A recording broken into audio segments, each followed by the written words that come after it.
Well, after that incredible presentation, I'm going to talk to you about Scotland, the country home of such wonderful things as golf, ginger people, and of course the most important thing, Nessie. Scotland is part of the UK, situated at the north of Great Britain with a border with England and surrounded by the Atlantic Ocean. Thank you, Wikipedia. But before all this was what it is now, it was quite different back in time. The first written reference to Scotland was in the 3020 BC by a Greek sailor Pytheas, who named the northern tip of Britain. I'm gonna call these lands as Orcas, because they remind me to, it is a good name, I like it. And then this is the source of the name of the Orkney Island. In the early history, at the time, repeated glaciation which covered all that we know now as Scotland destroyed any human habitation that may have existed before the Mesolithic period, between 5,000 and 15,000 years ago. It is believed that the first humans to appear after the glacial period was a group of hunters 12,000 years ago. These people introduced farming into Scotland. The early farmers continued to use stone tools and weapons, and this period is called the Neolithic. Is the new Stone Age for people at the back. The Neolithic people used stone axes or fire to clear forests for farming. They also breed cattle and sheep. They lived in stone huts with stone shelves and stone seats inside. They also had stone beds, and what a surprise, which were probably covered with straw or heather.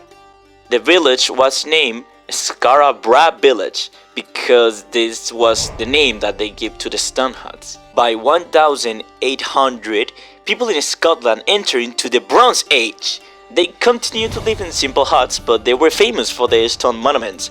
They arranged huge stone circles. The fact that they were able to do that indicates that they live in an organized society. Moving into the Middle Age in the beginning of the 6th century, Scotland was divided into three areas. Pictland, a patchwork of small lordships in central Scotland, the Anglo-Saxon Kingdom of Northern Bria, which had conquered southeastern Scotland, settled from Ireland, founded the Kingdom of Dalriada in western Scotland, the 6th century, bringing Gaelic language and culture with them. Although the vast majority of Picts were farmers, they were very skilled at making jewelry. They also carved pictures on stones. The upper-class Picts spent their days during hunting on horseback or with falcons.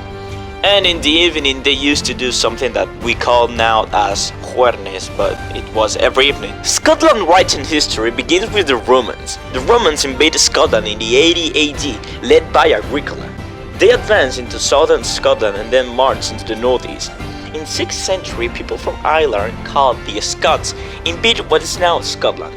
They settled in what is now Argyll and founded the Kingdom of Dalriada.